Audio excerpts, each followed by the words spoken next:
Ready for dictation? Start. चीनी साम्राज्यवाद वैश्विक राजनीति में लगातार तनाव बढ़ा रहा है। वह जिन इलाकों को कागज पर ही सही अपना हिस्सा मानता है, उनके प्रति उसकी आक्रामकता सरासर अनुचित है। उसकी आशालीन प्रवृत्ति सिर्फ दावे तक सीमित नहीं रहती, बल्कि उसके आगे बढ़कर वह बयान देता है और अपनी हरकतों से नाराज़गी दर्शाता है। अमेरिकी नेता नैन्सी पेलोसी की ताइवान यात्रा पर चीन ने जो तनाव पैदा किया है, उसकी प्रशंसा कोई भी लोकतंत्र या अमनपसंद देश नहीं करेगा।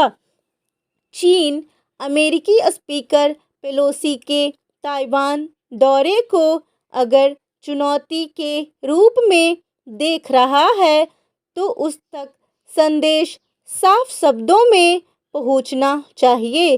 पेलोसी की यात्रा के जरिए अमेरिका ने चीन को ताइवान के मुद्दे पर ललकार कर एक तरह से ठीक ही किया है। ताइवान का स्वतंत्र वजूद नया नहीं है, वह एक संप्रभु राष्ट्र है, लेकिन चीनी साम्यवादी सत्ता ने अपने उत्थान के दिनों में जो आक्रामक सपने संजोए थे, उन्हें साकार कर लेना चाहता है। यह एक तरह से दुनिया में बढ़ती चीनी ताकत का दुष्परिणाम है।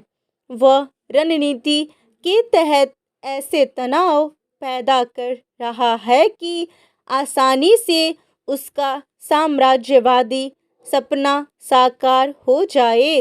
नैन्सी पेलोसी ताइवान से दक्षिण कोरिया के लिए निकल चुकी हैं।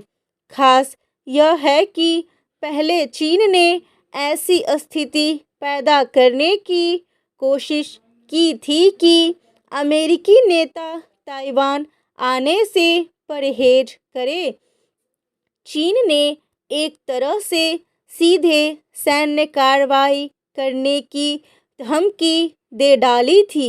हालांकि अमेरिका ने भी उचित ही न झुकने का इरादा स्पष्ट कर दिया है।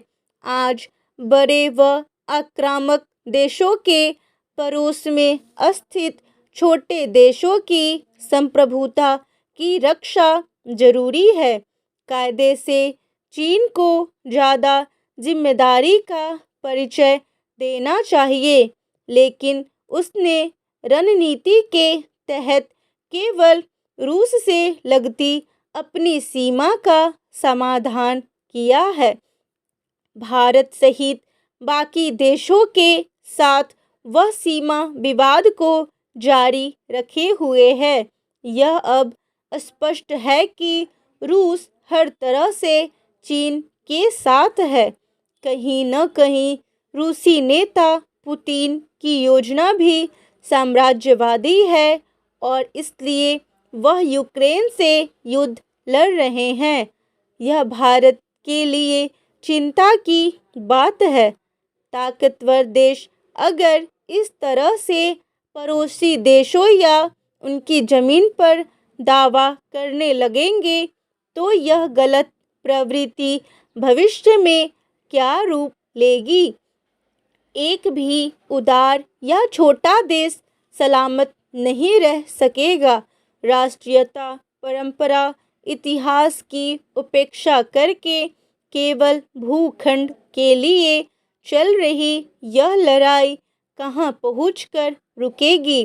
अफसोस की ख्वाब से उपजे दावों की इस गलत परिपाटी का कोई इलाज संयुक्त राष्ट्र के पास भी नहीं है। संयुक्त राष्ट्र नौ साम्राज्यवाद के समक्ष नाकाम है।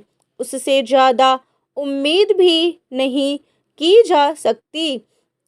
रूस यूक्रेन मामले में संयुक्त राष्ट्र की भूमिका हम देख ही चुके हैं। संयुक्त राष्ट्र में रूस और चीन दोनों ही देशों की मंजूरी जरूरी है। दोनों अगर मिल जाएं तो संयुक्त राष्ट्र के प्रयासों को निष्प्रभावी बना सकते हैं। ऐसे में ताइवान का भविष्य क्या होगा? क्या चीन सैन्य कार्रवाई करेगा? क्या अफगानिस्तान से हाल ही में भागा अमेरिका ताइवान में अपनी सेना उतारेगा? अब चीन ने ताइवान के भयादोहन के लिए कहा है कि वह ताइवान के पास युद्धाभ्यास करेगा। हालांकि ताइवान ने भी पूरी मजबूती का परिचय दिया है। अगर दुनिया ताइवान के साथ खड़ी नहीं होगी तो यकीन मानिए दुनिया मध्य युग की तरह ही कब्जे की लड़ाई में लग जाएगी। जो देश आज चुप रह जाएंगे उन्हें शायद भविष्य में कोई न कोई कीमत चुकानी पड़ेगी।